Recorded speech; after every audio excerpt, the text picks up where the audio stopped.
سرکار دو عالم صلی اللہ علیہ وسلم قدم قدم پر یہ فکر میں گھل رہے ہیں، اسی فکر میں گھل رہے ہیں اور اپنے آپ کو جان جوکھم میں ڈال رہے ہیں کہ یہ انسان جو جہنم کے جو آگ کی طرف دوڑ رہے ہیں، کاش یہ جہنم سے جنت میں جانے والے بن جائیں۔ تو نبی کی یہ فکر ہمارے اندر کتنی پیدا ہوئی، ہم نے یہ فکر اپنے اندر کتنی زندہ کر رکھی ہے کہ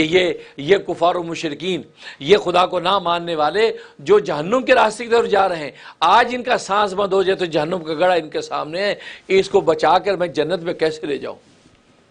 بخاری کی حدیث ہے، خود نبی کریم صلی اللہ علیہ وسلم فرماتے ہیں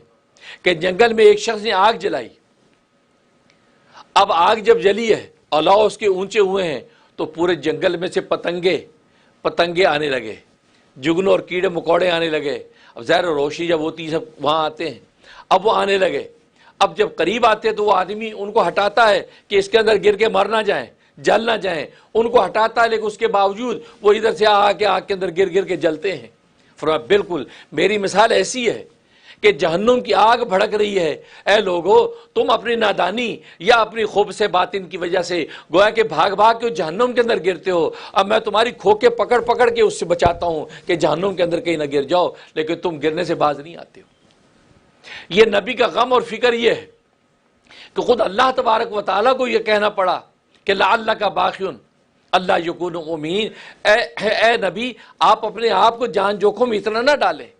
آپ راتوں کو کھڑے ہو کے ایسی عبادت کرتے ہیں کہ آپ نے پاؤں سوج جاتے ہیں اور زار و قطار آپ روتے ہیں، داڑھی تر ہو جاتی ہے، دامن تر ہو جاتا ہے، غم و فکر کیا ایک ہی فکر ہے، اے اللہ یہ لوگ جہنم سے بچ کے جنت میں جانے والے بن جائیں۔ اللہ یکون مومنین، یہ کفار و مشرکین یا اللہ کیسے ہی مان لائیں گے، یہ ایمان لے آئیں، یہ اللہ کو مان لیں، اپنے پیدا کرنے والوں کو پہچان لیں، میری دعوت حق پر غور کر لیں، میری اس فکر کو سمجھ لیں۔ اسی طرف کے اندر اپنے آپ کو آپ گھلا رہے ہیں، آپ اپنے آپ کو سنبھالیے، آپ اپنے آپ کو سنبھالیے، کوئی بات نہیں، جو خوش نصیب مانے گا سبحان اللہ، جو نہیں مانے گا وہ اس کا نصیب ہے، لیکن آپ دعوت حق دیتے رہیں، لیکن آپ اپنے آپ کو سنبھالیے۔ یعنی نبی نے اتنا غم اپنے اوپر سوار کیا اس امت کا، امت دعوت ہو یا امت اجابت ہو، کہ یہ کفار و مشرکین اس کفر سے نکل کر جنت میں جانے والے بنے۔ تو نبی کی اصل فکر تو وہی ہے، اسی فکر کو تقسیم کرنے کے لیے وہ دنیا کے اندر آئے۔ اب ہم غور کریں ہم نے اس فکر میں سے کتنا حصہ لیا ہے،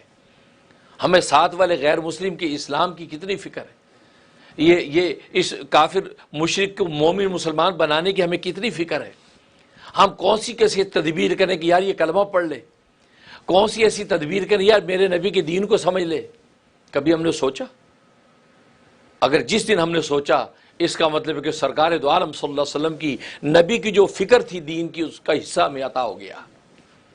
کیونکہ نبی دنیا میں اسی فکر کو تقسیم کرنے آتا ہے، یہ فکر ہمارے اندر اجاگر کرنے آتا ہے، اور پھر جو اس فکر کو لیتا ہے وہ اس کی وراثت نبوت میں اس کو حصہ ملتا ہے، اور اللہ تبارک و تعالی اس کو مزید اپنا قرب نصیب فرماتے ہیں، اور نبی کے سب سے زیادہ قریب وہی ہوتا چلا جاتا ہے۔ اور باقی نبی نے فرما دیا کہ جو اس فکر کو لے گا اس پہ آزمائشیں تو آئیں گی، تان و تشنی آئیں گے، تو آزمائشیں جیسے ہم پر آتی ہیں اس پر بھی آئیں گی، جو جس درجے زیادہ اس فکر کو لے کے چلے گا اس پر مشکلات آئیں گی،